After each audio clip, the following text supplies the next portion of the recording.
हमारे साथ अब जुड़ रहे हैं एबेकस म्यूचुअल फंड के हेड ऑफ रिसर्च और इन्वेस्टमेंट संजय दोषी। Sanjay ji, good morning. संजय जी, ये जो मार्केट ने पिछले कुछ दिनों में एक ब्रेकडाउन भी दिखाया लेकिन लोअर लेवल से रोज रिकवरी भी दिखाई, वो क्या एक स्ट्रेंथ का इंडिकेशन है या फिर थोड़ा सा एक अनईजी फीलिंग आ रही है मार्केट को लेकर इस समय? आपका क्या व्यू है अभी? अनुज जी, आपको, आपके टीम को और आपके दर्शकों को मेरा नमस्कार। जो आपने अभी कहा कि कुछ दिनों में हमने देखा है कि मार्केट में थोड़ी वोलेटिलिटी रही है, इंट्राडे वोलेटिलिटी, और काफ़ी अच्छी रिकवरी भी हमने देखी है। तो इसको हम थोड़ा-सा लॉन्ग कंस्ट्रक्ट देखेंगे, तो सितंबर 2025 से हमने देखा है कि भारत की अर्थव्यवस्था में हमने काफ़ी इम्प्रूवमेंट देखा है। जीडीपी ग्रोथ से लेके अर्निंग्स ग्रोथ में हमने काफ़ी इम्प्रूवमेंट देखा सितंबर 2025 के नंबर में, दिसंबर 2025 के नंबर, और अभी जो मार्च के क्वार्टर के जो नंबर आए वो भी अपेक्षा से थोड़े बेटर ही आए हैं। तो ये जो स्ट्रेंथ है हमारी डोमेस्टिक इकोनॉमी की, ये काफ़ी दर्शाई गई है नंबर्स के थ्रू। जीडीपी ग्रोथ इम्प्रूव हो चुका है करीबन 7% के करीब, और अर्निंग्स ग्रोथ जो करीबन 2-3% पे था, वो लास्ट क्वार्टर में हमने देखा कि ब्रॉडर लेवल पे 13 से 15% अर्निंग्स ग्रोथ और मिड एंड स्मॉल कैप में थोड़ा-सा बेटर आया है। तो ये स्ट्रेंथ बनी हुई है। ऑब्वियसली जो वेस्ट एशिया क्राइसिस जो हमने मार्च से देखा है, उसका एक परिणाम ये है कि तेल के भाव करीबन 30-35% बढ़ चुके हैं। करेंसी में करीबन 4% की गिरावट आ चुकी है। तो इसका थोड़ा-सा नियर टर्म में जीडीपी पे इम्पैक्ट आएगा, अर्निंग्स ग्रोथ पे भी आएगा।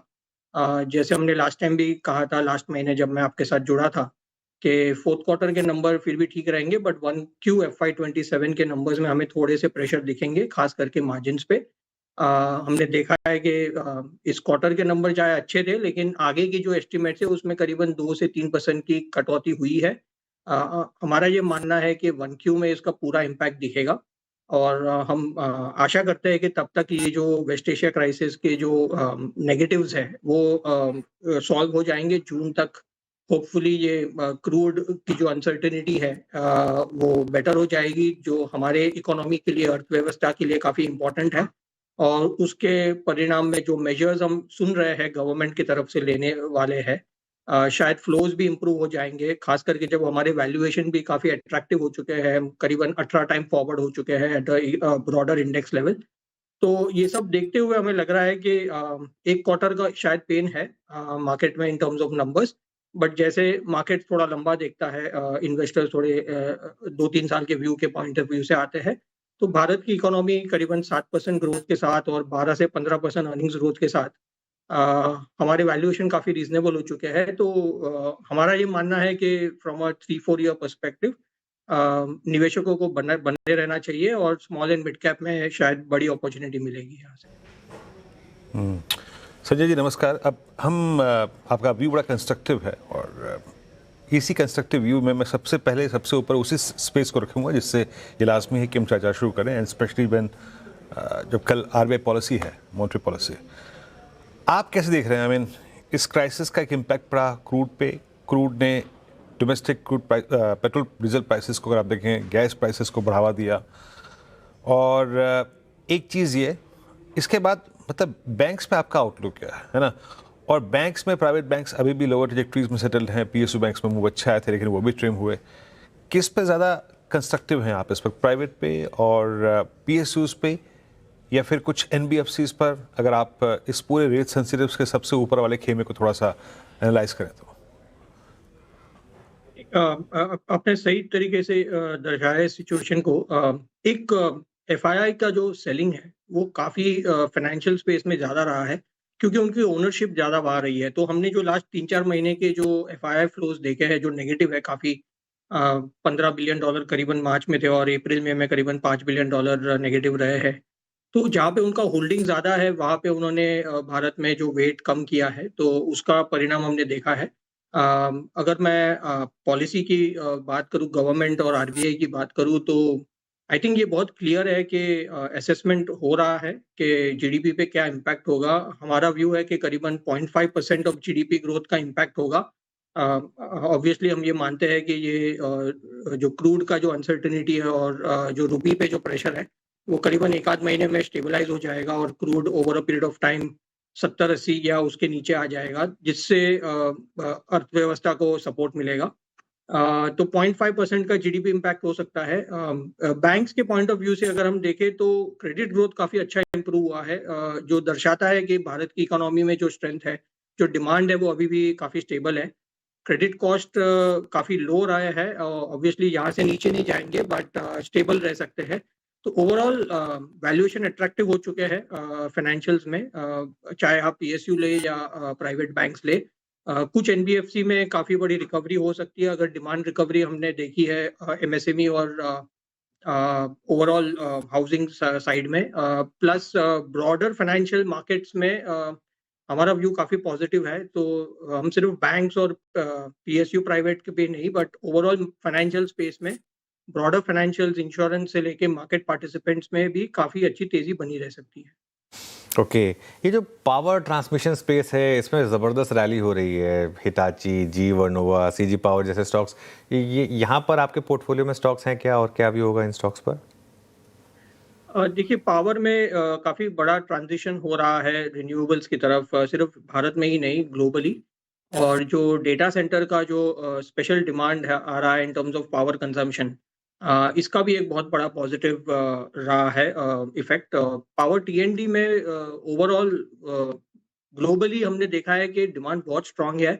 सभी कंपनीज, सभी ग्लोबल कंपनीज, इंडियन कंपनीज के ऑर्डर बुक बहुत स्ट्रांग है, करीबन 2 से 3 साल का व्यू उन्हें मिल रहा है in terms of strong growth. But एक कॉशन रखना चाहिए, क्योंकि यहाँ पे केपेक्स काफ़ी लाइट रहता है, और हमने देखा है कि ऑलमोस्ट एवरी कंपनी यहाँ पे बड़ा केपेक्स कर रही है। तो over a period of 2 years या 3 इयर्स नया कैपेसिटी आ जाएगा, जिससे ये जो प्रॉफिटेबिलिटी हमने आज देखी है पावर टीएनडी स्पेस में इन पर्टिकुलर, वो शायद ही रिपीट होगी ओवर द नेक्स्ट 4-5 इयर्स। तो थोड़ा कॉशन रखना चाहिए, क्योंकि वैल्यूएशन काफ़ी ऊपर में है।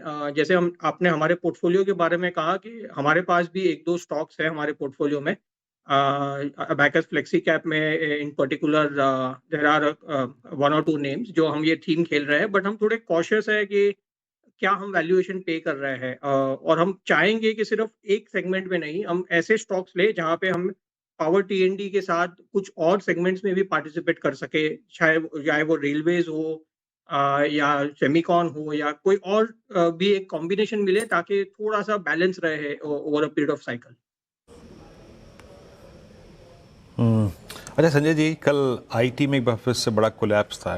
5% का कोलैप्स, एरियाज डाउन। कल का एसेंचर का फैक्टर था, है ना, उसके बाद एसेंचर के डाउनग्रेड्स। आप लोगों ने अपनी पोजीशनिंग आईटी पे कैसी रखी है इस वक्त? देखिए, IT services, Indian IT services अपने ऑल टाइम हाई से करीबन 30% डाउन है। लास्ट 6 महीने में करीबन 20-22% का करेक्शन आ चुका है।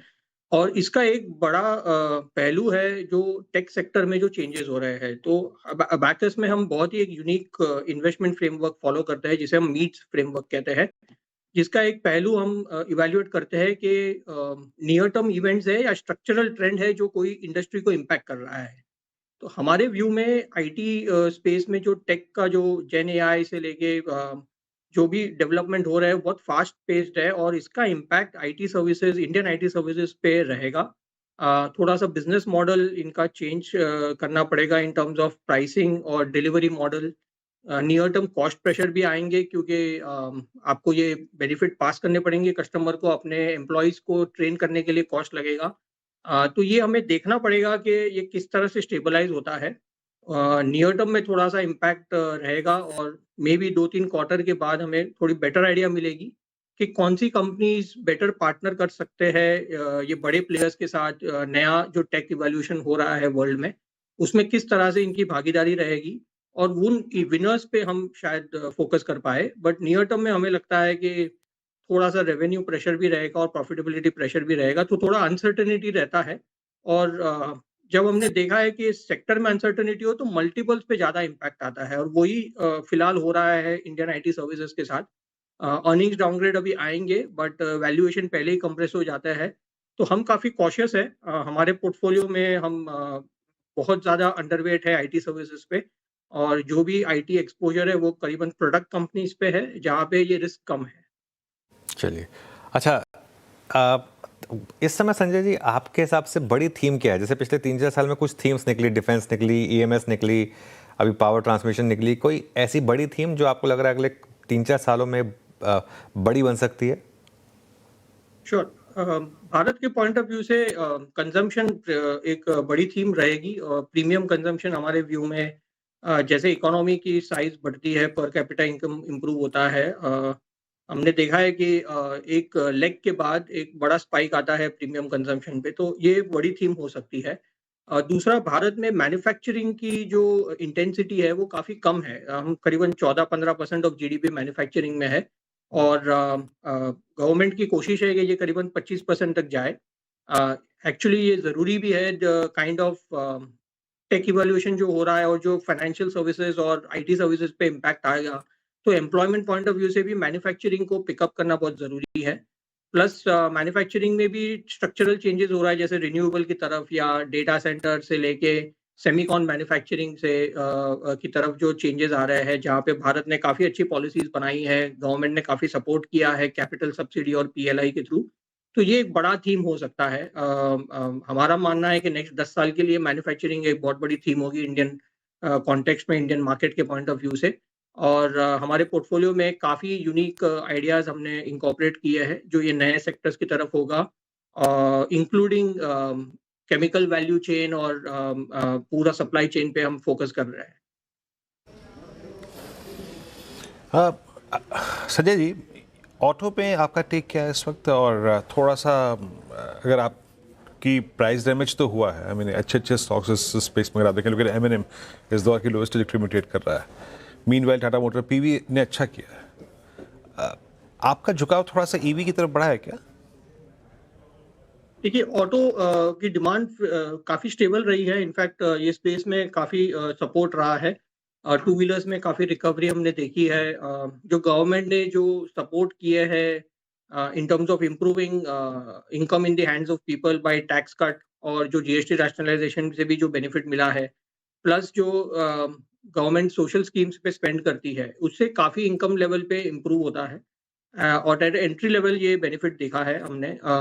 जो आप कुछ स्टॉक्स की बात कर रहे थे जहाँ पे पॉसिबिलिटी है कि जो हायर एंड डिमांड है वहाँ पे शिफ्ट हो रहा है, प्लस हो सकता है मॉनसून इस साल काफ़ी अच्छा ना हो, थोड़ा सा एवरेज से कम हो, तो जिस कंपनीज का एक्सपोजर उस स्पेस में होगा वहाँ पे भी थोड़ा प्रेशर हो सकता है।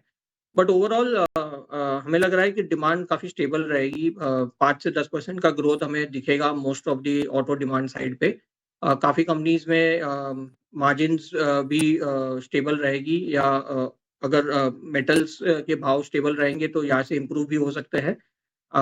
ऑटो एंक्स एक अच्छा स्पेस हमें लग रहा है, जहाँ पे आपको डाइवर्सिफिकेशन मिलता है अक्रॉस कंपनीज, अक्रॉस सेगमेंट्स, और यहाँ पे उनको एक ग्लोबल सप्लाई चेन में भी बेनिफिट मिलता है। तो हम ऑटो एंक्स पे ज़्यादा फोकस कर रहे हैं और ऑटोज में सिलेक्टिव रहे हैं। ऑल राइट, चलिए बहुत बहुत शुक्रिया आपका संजय जी आज हमारे साथ जुड़ने के लिए और अपना समय देने के लिए। आगे बढ़ते हैं अब